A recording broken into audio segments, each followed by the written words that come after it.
About 2 weeks ago, precisely on the 31st of July 2023, President Bola Ahmed Tinubu addressed Nigerians for the second time since his assumption, the Grand Commander of the Federal Republic of Nigeria, in a special broadcast on the state of the economy.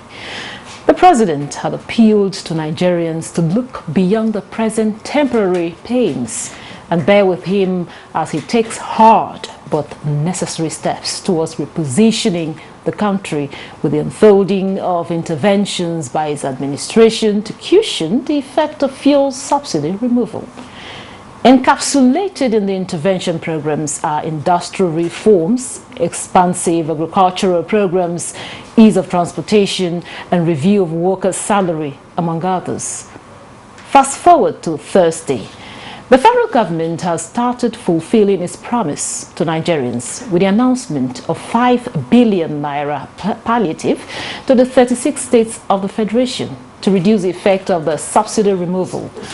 The decision emanating from the meeting of Nigeria's highest economic advisory body, the National Economic Council, NEC, chaired by the Vice President Kashim Shettima, also set up an ad hoc committee to engage with the leadership of the labor unions on how best to chart a formidable dialogue for results.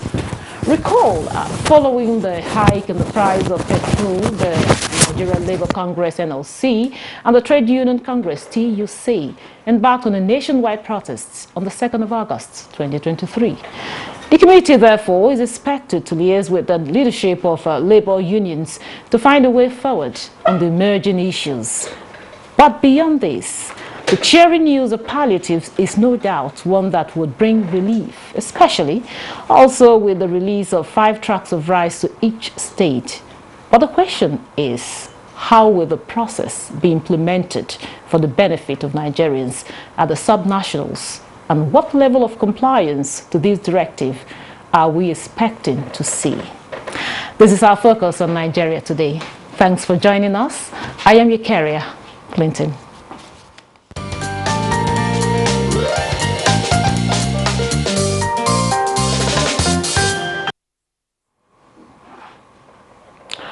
Joining me to discuss NEC on palliatives to states is Abdullahi Jallo, a lawyer and also a public affairs analyst. Welcome to Nigeria Today. Yes, Nkera. Welcome our viewers and presenters. Always a pleasure having you, sir. Yes, Nkera. Yes, thank you very much for this regards.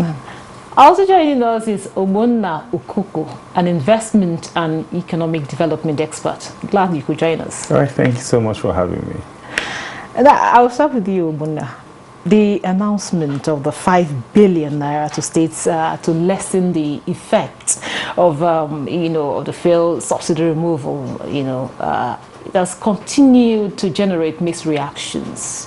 What do you think about the development?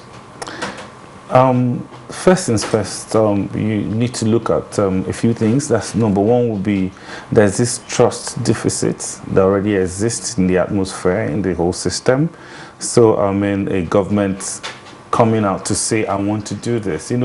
We've had history, we're coming from a very, we have a hangover of, promises that were never fulfilled. And then, people always feel that when these things come up, there are always ways where, people up there always, corner these things to themselves and their cronies. But for the first time now, the president have said, okay, after the meeting he had with the states said, yes, we have a social register that was developed, hand in hand with the World Bank and the Ministry of Humanitarian Affairs. They are not, for them, they feel it's not enough. We should be part of the entire process. So now the funds will be distributed through the states because the same register are all domiciled in states. So now people will be the state governors will be the ones managing these funds and the distribution of these funds, and then the federal government will oversee. But the real thing is, if development comes from down up, is actually better. But it's just like I said, people should just let's let's be a bit relaxed and see how the distributions will go. Okay. And then when subsequently we can actually, you know, distill more about some of the things that lead to, you know, people not feeling the effect of some of these palliatives. Okay. Well, I'll stop you right there and allow Abdullahi to react on this development, the 5 billion naira announcement by NEC, and of course approved for the state governors, you know, to distribute. Well, I'm not an economic expert like my colleague. I'm a lawyer.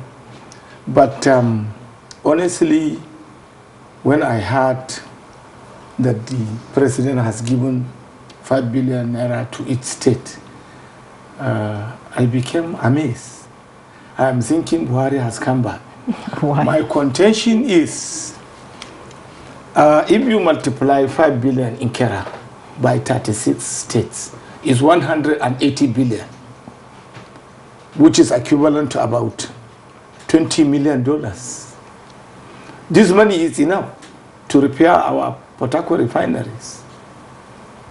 Any foreign company that you call, this is $20 million, please repair our refineries, they can quickly do that. But there are plans to do that. I'm coming. Okay. You don't repeat mistake on a mistake in Kera. The issue is, I thought the government is carrying along the labor and right-thinking people, like during the time of Obasanjo, Ayo Ashintokun, Philip Aduda, and the rest. They should have advised the government instead of giving the... Okay, let me just come to you. We look at it from doing something realistic, tangible and intangible. If this money, besides what I said about the refineries, you take this money and say, okay, we are going back to the period of Shuapi. In Kera, from your house in Makado, anything, get buses, allow people to be, the government to take the money to be filling the buses, and people to be take from maybe Mararaba, coming to Abuja free. And if I come here free in a bus and I can do a business of 10,000 and go back, I will feed my family. But the point is, taking this money, I'm not in dispute with what the government has done by giving it to the governors. But in Kera, you should know this very clearly, that this money will be favored to political followers in each state. And I'm not saying it will not be judiciously used, but at least there need to be a change of plan. We have been given money. Right the time when I came here, you asked me about the other time, constituency projects, the money were used in a certain way. So the same thing this time around. When you sang this huge amount of money, but you cannot see the benefit. Well, Abdullahi, let's give them the benefit of the doubt. There's a new government, so we are expecting something different, and surely something different. Now, during the address of the president in July, okay, he indicated that staple foods will be made available and affordable. And during the short and immediate terms, do you think the provision of the 5 trucks of rice to each state will be effectively monitored? Yes, it comes back to the same thing. Having the structure to distribute amongst people within the state. Sometimes, you know, it's a bit tricky because the governors, you know, will always have a channel where some of these distributions can be done through the local government, maybe the ward system, you know, the ward structure that they all have. That's why sometimes when they sound like this, you know, I understand where Barrister is coming from. You know, when you hear ward system, the ward, so the first thing that comes to mind is actually the political ward. No, but we also have INEC ward, you know, so some of this will be just a structure to divide and make sure that these things get to the people that need it. But the real thing is, there is a register domiciled in each of the states in Nigeria, which was collated, you know, with the support from the World Bank. So if it's whether we know the poor people, yes, we know we have over 21.8 million household, poor people, household in Nigeria. So if you do, let's say 4 person per home, so so you can actually do the math. So we'll have over 50.1 or 51 million poor people. So the distribution can actually be done if we use proper, statistics and distribution channels. So my take will be the people should actually hold the governors accountable, because as soon as they came out from NEC and these things where the president decided to honor his commitment and then push these things to the state. So I think everybody should start looking at the state. If you don't get yours, you should be able to who to direct your questions to. Oh, okay, Jalo. No, I know you have mentioned. I know you've mentioned the fact that over time in the past we've had issues of trust, with either politicians and the rest of them. But however, we're looking for the way forward. Now, in what ways can the process be, done to enable, transparency? Well, you see, in every situation one gets himself. What one will contemplate is to measure which way may be a better option. But the better option here is, let's go to olden days period where things have been successfully done. Previously, within our time and the time that has passed by our brothers, we use cooperative societies. In every village there is a member of a cooperative society. And these cooperative societies are all over the country. So if the committee constituted by NEC can do anything, we have 2 organs to use those.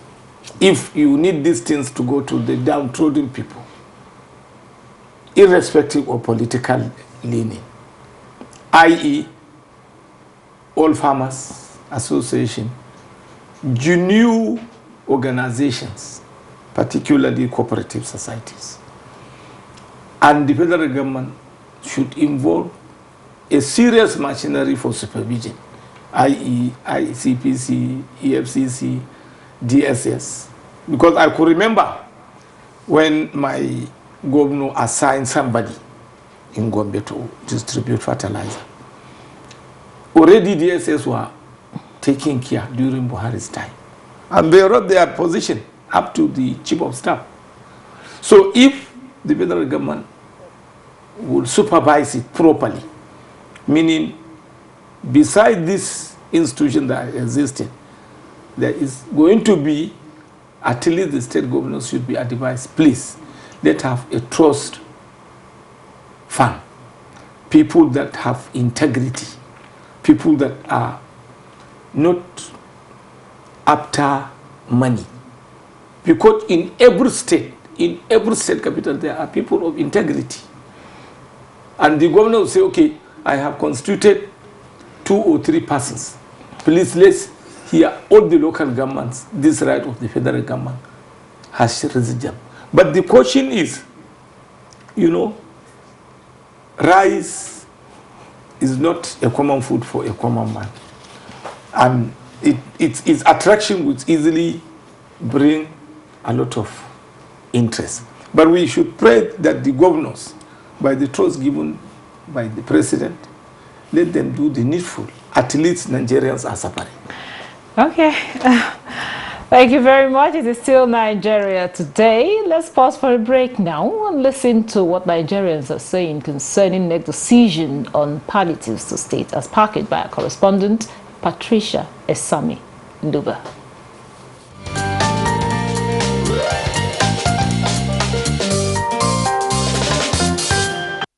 Every economy drives on that, transportation. And again, instead of taking money or buying food for people, if education is free, if government can provide means of transportation, then I believe that it will really reduce the burden on the people. They should create job opportunity, create sectors that have died before should pick up to industrialize Nigeria, and people can get jobs. If government can provide necessary buses along the locality, it will help a lot. The poor masses are suffering as a result of this increment of fuel. Everything go times 10 of what we are using before. Well, I don't want to sound pessimistic.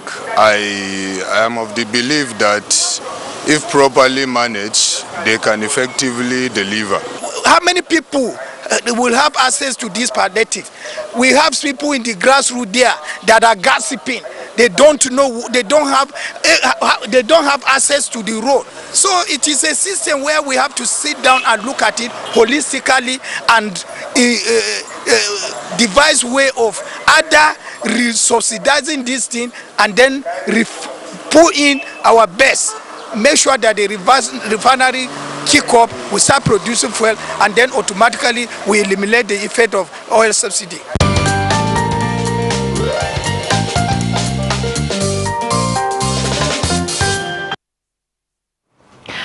Welcome back. This is still Nigeria Today, and we are still talking about the decision of NEC on palliatives to state. And my guests are still here with me, two gentlemen. Now, when you heard the reaction of people on the street, a lot of people are, a lot of people are really not keen about this whole thing. So, what's your take on that? You see, it's simply, there's some things it's actually when you do the math that it begins to make a lot of sense, and then you begin to think, want to think outside the box. Because if at the end of the day we have about 50 million poor people, or, very poor people in Nigeria that you want to distribute these funds to. So it simply means by the time you do the calculation, each person is getting about, as if we're using 4 per home, per household. Each person is getting about 3,600 naira per month. So how far can that go? That's number one. Number two, by the time you do the entire calculation, if we continue this program for another 10 months, you're going to distribute as much as 1.8 trillion naira. Are there things we can actually use this money for that will be more effective and benefit the poor more? Because if someone gets 3,600 naira, in 2 days, the person can actually spend the money. But if I have a way of communicating with my people, yes, I know things are hard, but give me the next 10 months. A, B, C, D, I'm going to use this 1.8 trillion naira to deliver on certain things. I think it will go a long way. So I think that should be one. Like I said, if you do the maths, it begins to give you, other options, how to think outside the box. But nevertheless, they say who's the people who are there who actually feel these things the more, they might just want this this little meal given to them, and they will be fine with it. So what we're discussing now, how will these funds get to them? Technology will help. If we have a well-detailed, structured monitoring and evaluation system, these things can actually work. And then at the end of the day, again, the accountability, you don't expect people to do the right thing. You make people do the right thing. So create a system that will make people do the right thing. Okay, Jalo, okay. I know you said quite a lot about what the government should do. But then again, there are other plans in the offing. There are also the CNG buses and the electric buses that they are also the outs, supporting the MSME, the agri-sector. The government has said they're going to, do all of that. And of course, our refinery that we are hoping very soon will also, be ready. So all that too will help to ease the effect of this fuel subsidy removal. What do you think? In Kerala, you see, the issue is you are a government staff. You are economically reducing the right thing for you to tell the citizen. You have heard what the citizens are saying, and they have quoted me 2 or 3 times. The point is, how can you take 5 billion and give it to a state in NEC without sitting to tell us, Mr. State, Governors Forum, where the governor chairman, tell us how can you utilize these funds so that we can have a timetable to tell our Nigerians. At least it will take a credit to the president. For example, let me just tell you, Nkera, my governor gave me an assignment. I'm the chairman of distributing fertilizer in Gombe State now. He has done that and said, well, I said, I have my innovation. My innovation, he said, what are your innovations? I said, I'm going to use AMS, I'm going to use villages, if I'm in the southeast, I will now take the leadership. I will bring a presentation, which if you get me doing something wrong, I will be held responsible. But for the NEC to sit down, to dash this money, without telling Nigerians how each and every state will use it, so that it can successfully reach what the government wants, where the government wants it to No, reach. did you say that? No, it's not really that, because 52% of it is a grant. Now, 48% of it is a kind of a loan, which will be repaid back to the CBN. So it's not really... So the question is, since it is a grant, isn't it? 52%. The 52. You see, grant, you know, yes. I believe your age has reached that time when government was giving grant to cooperative societies, and it is getting impact in the country. So my argument here is, when you are doing a program of this nature, involving this huge sum amount of money, forgetting to repair the refinery with the money, this money, if accumulated, is about 20 million US dollars, which you cannot promise that I am going to repair the refinery is by December, while you have money that you can use it to alleviate the suffering of Nigerians now. Our quarrel is people are dying, and there is a money in the coffers. Okay, which is why the palliative is there in the first place. That's why what I'm saying, we are not arguing the palliative. No. But since the palliative is to push out the problem, the suffering of Nigerians, isn't it? So it must be done in a proper way. We are now trying to say, okay, let's caution the difficulties. Okay, Abdullahi, I will allow Gwenda to come in there. In your opinion, how timely is this intervention?